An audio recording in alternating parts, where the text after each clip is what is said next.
উৎসবে মাতলেন দিল্লির মুখ্যমন্ত্রী রেখা গুপ্তা। প্রথমেই নজর রাখবো সেদিকে।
আপনারা দেখছেন এই মুহূর্তে দিল্লির ছবি, সেখানে উৎসবে মাতলেন দিল্লির মুখ্যমন্ত্রী রেখা গুপ্তা। তিনি ধুনুচি নাচে মাতছেন। এই মুহূর্তে দেখতে পাচ্ছেন সেই ছবি আপনাদের সামনে তুলে ধরেছি। এই মুহূর্তে দেখতে পাচ্ছেন দিল্লির ছবি, সেখানে দুর্গাপুজোর উৎসবে উপস্থিত হয়েছেন দিল্লির মুখ্যমন্ত্রী রেখা গুপ্তা। উৎসবে মাতলেন তিনি।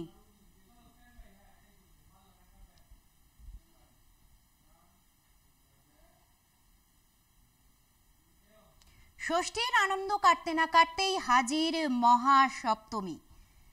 সপ্তমীর সপ্তম সুরে মাতোয়ারা বাংলা, মাতৃ আরাধনায় মেতেছে আপা মোর বাঙালি। সপ্তমীর আনন্দে মাতোয়ারা গ্রাম বাংলার জনজীবন। পেট পুজো, সেলফি, রিলসের জমজমাট প্রাণের পুজো। ষষ্ঠীর আনন্দ কাটতে না কাটতেই হাজির মহাসপ্তমী। আজ থেকেই শুরু আসল উৎসবের আবহ।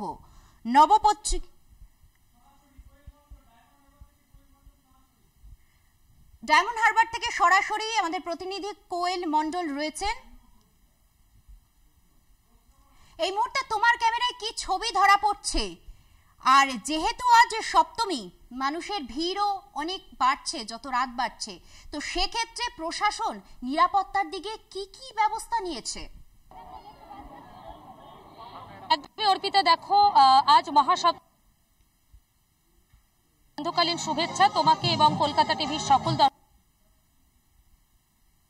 এবারে ডায়মন্ড হারবারের যে নিউ টাউন সর্বজনীন দুর্গোৎসব কমিটির তাদের এবারের পুজো মণ্ডপে তাদের এবারের ভাবনা বহমান, এবং মূলত এই ভাবনার মধ্য দিয়ে দক্ষিণ 24 পরগনা জেলার মৎস্যজীবীদের যে জনজীবন, তাদের যে জীবনযাত্রা, তাদের যে দারিদ্রতা, সেই সমস্ত কিছুকে তুলে ধরা হয়েছে। একেবারে মণ্ডপের সামনেই মৎস্যজীবী বলতে প্রথমে যে কথাটা বা যে ছবিটা আমাদের মাথার মধ্যে ঘোরাফেরা করে সেটা হচ্ছে একটা নদী, নৌকো, জাল, মাছ ধরা, এই সমস্ত একেবারে মণ্ডপের সামনেই কিন্তু সেই নৌকো তুলে ধরা হয়েছে। তুমি দেখতেই পাচ্ছ একেবারে যে নদীতে যে নৌকো চলে মাছ ধরার, সেই নৌকোকে তুলে ধরা হয়েছে এবং সেখানে তুমি দেখতে পাচ্ছ মৎস্যজীবী রয়েছে, তার জালে প্রচুর পরিমাণে ইলিশ পড়েছে, তেমন একটা চিত্র তুলে ধরা হয়েছে। অন্যদিকে একেবারে মণ্ডপে প্রবেশ করার আগে যদি আমরা দেখতে পাই তাহলে একেবারে যে সামুদ্রিক যে মাছ, সমুদ্রে কি কি ধরনের মাছ হয় এবং যে মাছগুলো সমুদ্র থেকে বহু কষ্টে জীবনের ঝুঁকি নিয়ে প্রতিনিয়ত লড়াই করে মৎস্যজীবীরা শিকার করে আনেন এবং তারপর সেগুলোকে বাজারজাত করা হয়, সমুদ্রের সেই সমস্ত মাছ কাঁকড়াকে সেগুলোকেও কিন্তু মণ্ডপের চারিদিকে তুলে ধরা হয়েছে। অন্যদিকে এই যে সুবিশাল এবং সুন্দর একটি মণ্ডপ, এই মণ্ডপ অন্যান্য জায়গাতে নানান থিমের মণ্ডপ আমরা দেখেছি, রঙিন কাপড় বা অন্য কিছু ফোম দিয়ে তৈরি করা হয়, তবে এবারের নিউ টাউন সর্বজনীন দুর্গোৎসব কমিটির এই যে মণ্ডপ সেটি সম্পূর্ণ কাঠের তৈরি করা হয়েছে। এই মণ্ডপের অন্দরে রয়েছে দেবী দুর্গাকেও কিন্তু সাজিয়ে তোলা হয়েছে। মৎস্যজীবী পরিবারের মহিলারা বা জেলে পরিবারের মহিলারা যে ধরনের এই মুহূর্তে আপনারা দেখতে পাচ্ছেন ডায়মন্ড হারবারের ছবি। ধন্যবাদ জানাবো আমাদের প্রতিনিধি কোয়েল মণ্ডলকে।